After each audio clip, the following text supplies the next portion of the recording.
पालेभाज्यांमध्ये सर्वात पौष्टिक भाजी जर कुठली असेल तर ती म्हणजे मेथीची।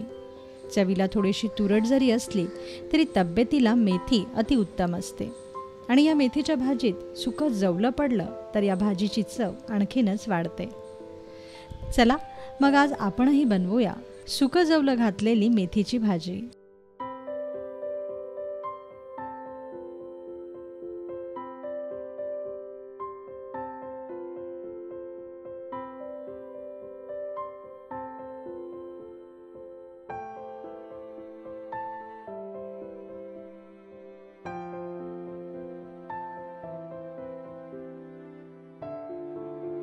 यासाठी आपल्याला लागेल 1 जुडी मेथीची भाजी, 1 वाटी सुकं जवलं, 1 कांदा, 5 ते 6 हिरव्या मिरच्या, अर्धा चमचा हळद,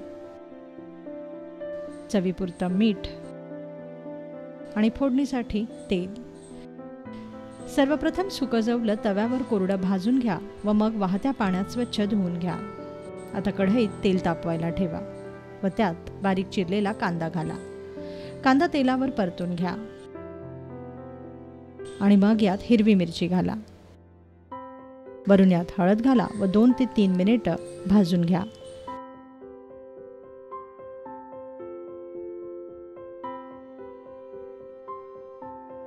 आता यात धुतलेलं जवळं घाला आणि कांद्यावर छान परतून घ्या।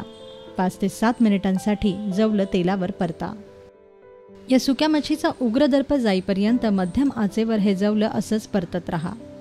जवलं चांगलं भाजत आलं की मगच यात स्वच्छ धुवून बारीक चिरलेली मेथी घाला आणि परतून घ्या।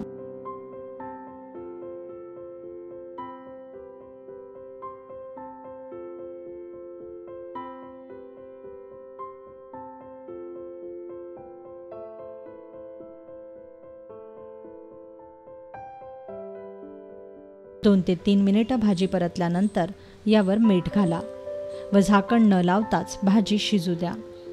मेथी शिजताना झाकण कधीही लावू नये। झाकण लावाल तर भाजीचा हिरवा रंग उडून जातो। आता मेथीच्या पाण्यातच हे जवलं शिजू द्या। साधारणतः 5 मिनिटांनी भाजी शिजेल। जवलं नरम शिजलं की मग गॅस बंद करा। तयार झाली जवलं घातलेली मेथीची भाजी।